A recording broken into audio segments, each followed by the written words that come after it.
Bonjour tout le monde. Dans cette vidéo, Inch'Allah, nous allons voir l'exercice 10 du chapitre droit dans le plan pour les troncs communs scientifiques.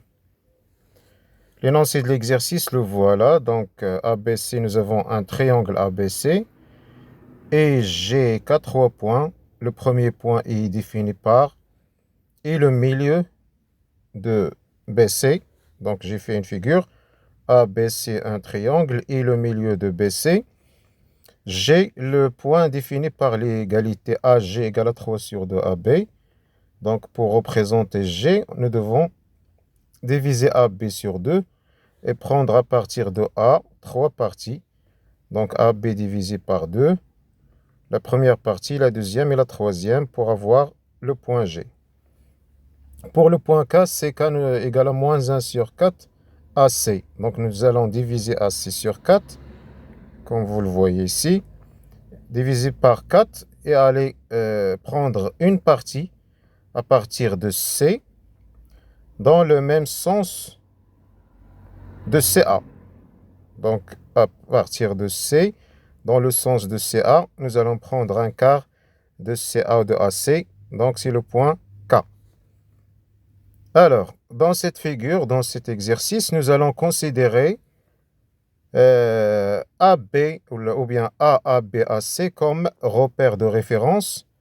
A comme origine, AB le premier vecteur unitaire et AC le deuxième vecteur unitaire du repère. Dans un repère, vous savez que le but c'est de travailler avec les coordonnées de chaque point. Alors, la première question, déterminer dans ce repère les coordonnées des points des points I, G et K. Commençons par I. Vous savez que I est le centre, le milieu de BC. Et vous savez, pour un milieu d'un segment, vous vous rappelez la propriété caractéristique d'un milieu.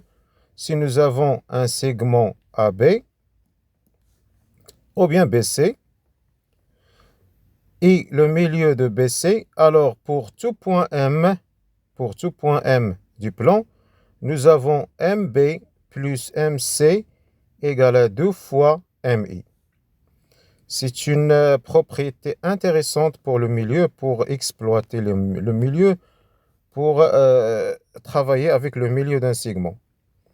MB, nous avons ici MB plus MC égale à 2 MI. Et cette égalité, nous avons le choix de prendre M comme on veut. Nous allons prendre M pour M égale à A. On a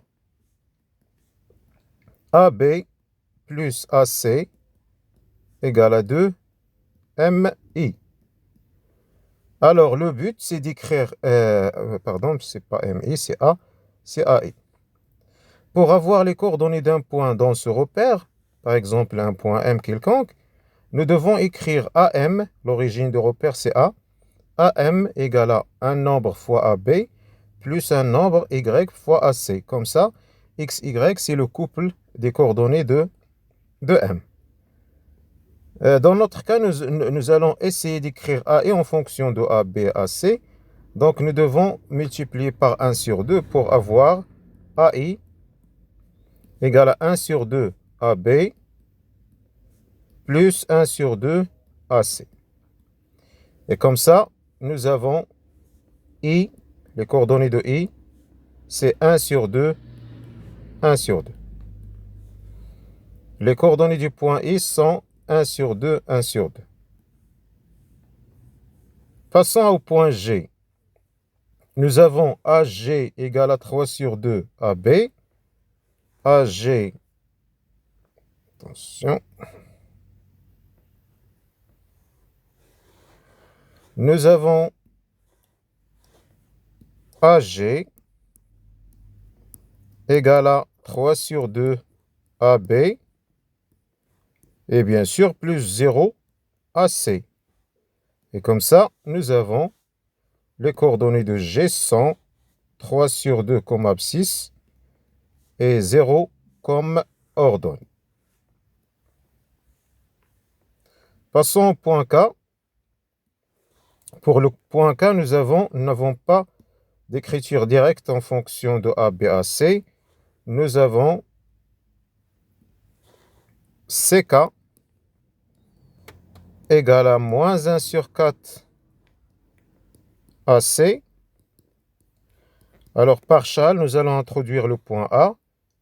CA plus AK égale à moins 1 sur 4 AC.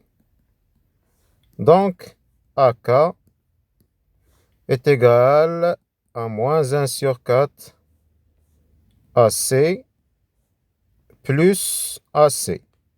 Le CA au premier membre, envoyé au deuxième membre, il va être moins CA, donc c'est plus AC. Et comme ça, nous avons AK, il est égal à quoi? Moins 1 sur 4 plus 1, c'est 3. 3 sur 4, je crois, c'est 3 sur 4 AC. Et bien sûr, plus 0 AB.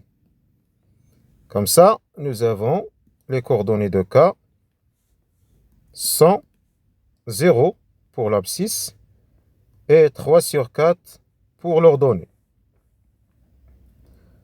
Voilà, très bien. Donc, les coordonnées de K, les coordonnées de I, les coordonnées de G. La deuxième question, montrons que I, G et K sont alignés. Vous devez le voir sur la figure. I, G et K, les 3 points, ils sont alignés. G, c'est ici. I et K. Nous devons le vérifier analytiquement. On calcule. Donc, la question 2. Vous savez que l'alignement de 3 points passe par la collinéarité de 2 vecteurs. Pourquoi pas ne pas prendre IG et IK? IG de coordonnées et IK de coordonnées. Les coordonnées de IG, nous avons les coordonnées de IG, de I, c'est 1 sur 2, 1 sur 2. De G, c'est 3 sur 2, 0. Alors, les coordonnées de IG, c'est XG moins X. Donc, c'est 3 sur 2 moins 1 sur 2. C'est 2 sur 2, c'est 1. Pour l'ordonnée YG, pardon, moins 1 sur 2, c'est moins 1 sur 2. Pour IK, 0 moins 1 sur 2, c'est moins 1 sur 2. 3 sur 4, moins 1 sur 2, c'est 2 sur 4. Et 2 sur 4, c'est 1 sur 2. Alors, pour montrer la collinéarité des deux vecteurs, nous allons procéder par la méthode du déterminant. Déterminant de IG et K, c'est quoi? C'est 1 moins 1 sur 2, moins 1 sur 2, 1 sur 2, égale 1 fois 1 sur 2, c'est 1 sur 2, moins, attention, je crois qu'il y a un problème. Normalement, c'est moins 1 sur 4. Et comme ça, nous aurons 1 sur 4 qui est différent de 0. Donc, est-ce qu'on a un problème pour le calcul des coordonnées? Pour IK, moins 1 sur 2. Attention, moins 1 sur 2, moins 1 sur 2. Non, attention. 0 moins 1 sur 2. 3 sur 4. Pour G, c'est 3 sur 2, 0. Pour I, c'est 1 sur 2, 1 sur 2. Il n'y a pas de problème. 3 sur 2 moins 1 sur 2, c'est 2 sur 2, c'est 1. Et 1 sur 2 pour G, moins 1 sur 2. Pour IK, 0 moins 1 sur 2. Et 3 sur 4 moins 1 sur 2. Donc, il y a une mouchkil. 3 sur 4 moins 1 sur 2, c'est pas 1 sur 2.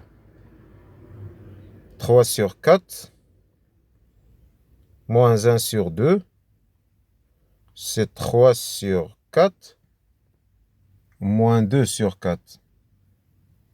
c'est 1 sur 4. 1 sur 4. Voilà, donc c'est 1 sur 4. Alors, c'est 1 fois 1 sur 4, c'est 1 sur 4. Moins 1 sur 2 fois moins 1 sur 2, c'est moins 1 sur 4. C'est 0.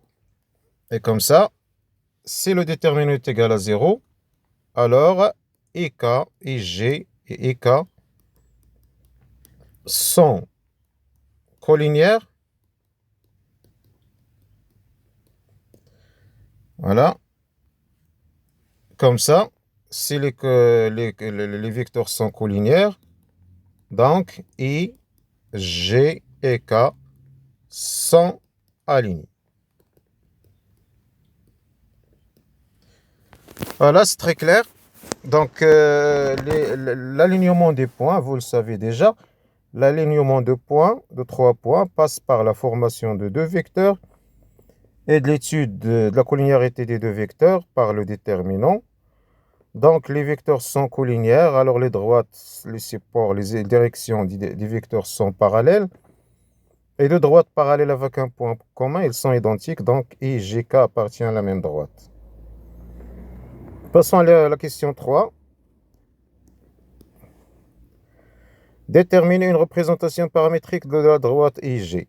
Nous avons IG comme vecteur, c'est 1 moins 1 sur 2. C'est 1 moins 1 sur 2. Et nous avons I, par exemple, de coordonnées 1 sur 2, 1 sur 2. C'est un point qui appartient à IG. Une représentation paramétrique, ça nécessite un vecteur directeur et un point. Donc, de IG, c'est un vecteur directeur de IG. Et le point I appartient à IG.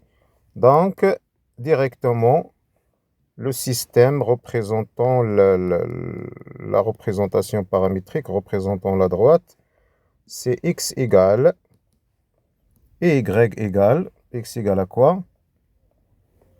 Les coordonnées du point, c'est 1 sur 2, 1 sur 2, plus 1 fois T, moins 1 sur 2 fois T, avec T appartenant à R. C'est une représentation paramétrique de la droite IG. Très bien. La question 4. Déterminer une équation cartésienne de BC. Nous avons BC, les coordonnées de BC. Attention, 4, BC. Alors, le point B, quelles sont les coordonnées de B? On a AB égale 1 AB plus 0 AC. Comme ça, les coordonnées de B sont 1, 0. Et nous avons aussi AC égale à 0 AB plus 1 AC. Comme ça, nous avons C de coordonnées 0, 1. Alors quoi?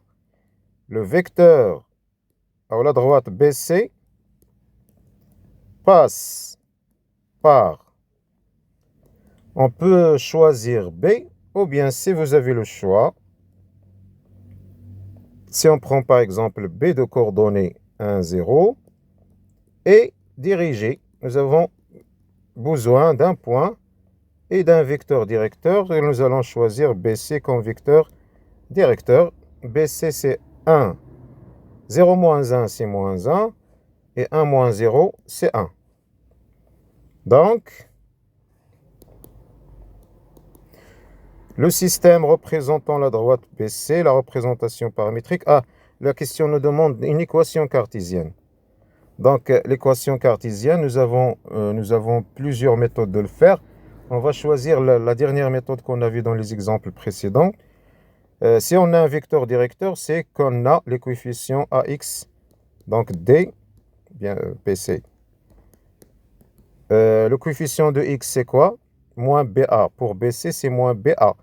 Donc A, c'est 1. C'est x moins B, c'est-à-dire que B, c'est 1, plus y, plus C égale à 0. Et puisque B de coordonnées 1, 0 appartient à BI, alors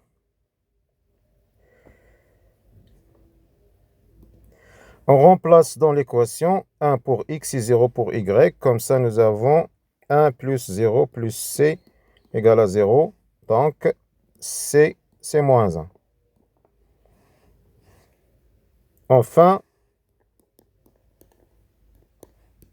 BC, l'équation de BC, c'est x plus y moins 1 égale à 0.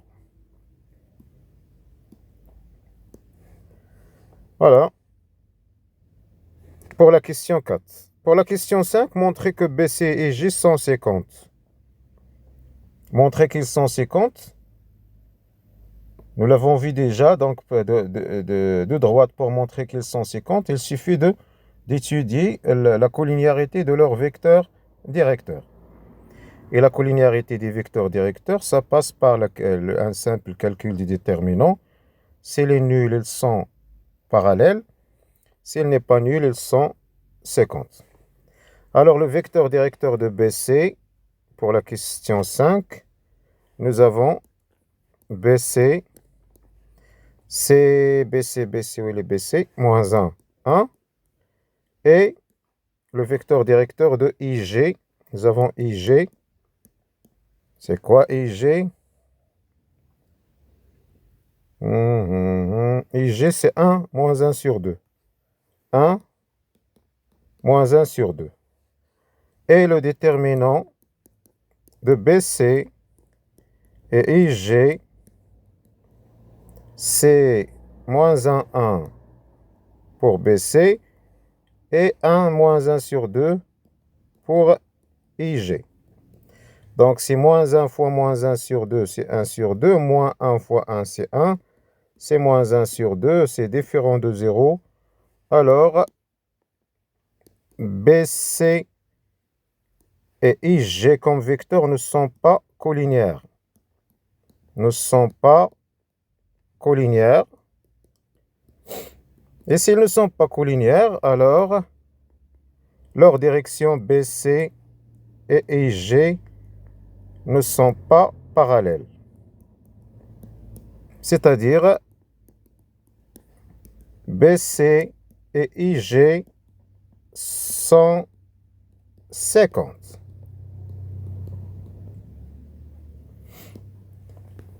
Bien sûr, pour vérifier s'ils sont perpendiculaires ou non, la question nous demande seulement que s'ils sont 50. On peut se demander s'ils sont perpendiculaires ou non. Nous avons une méthode A fois A' plus B fois B' égale. Voilà, le A, c'est moins 1 fois 1. C'est A fois A'. Plus 1 fois moins 1 sur 2. C'est moins 1 sur 2.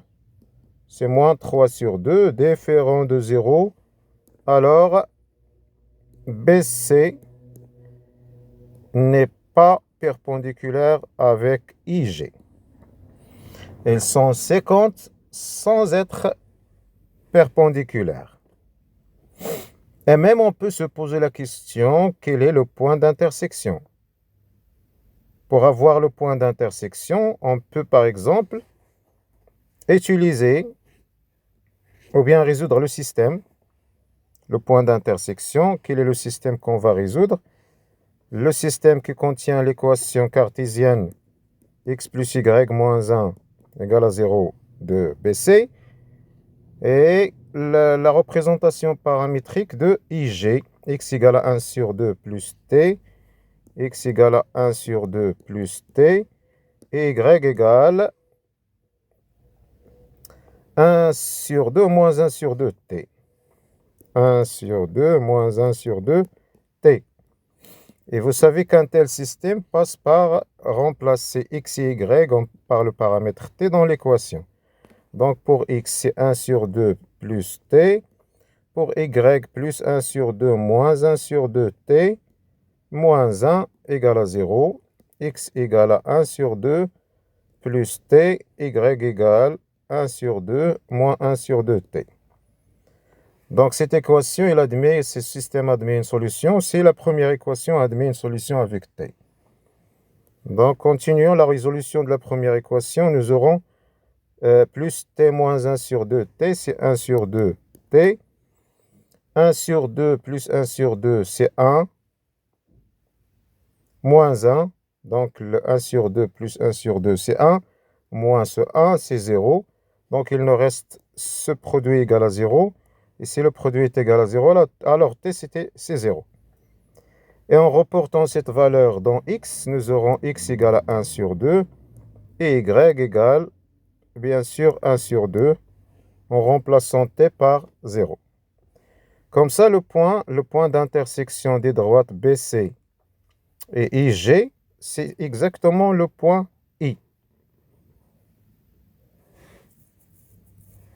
Oui, c'est le point commun. Vous savez que I appartient à BC. Donc, la méthode de la recherche du point d'intersection, c'est la résolution du système. Et vous pouvez le vérifier parce que I, c'est le milieu de BC, donc il appartient à BC.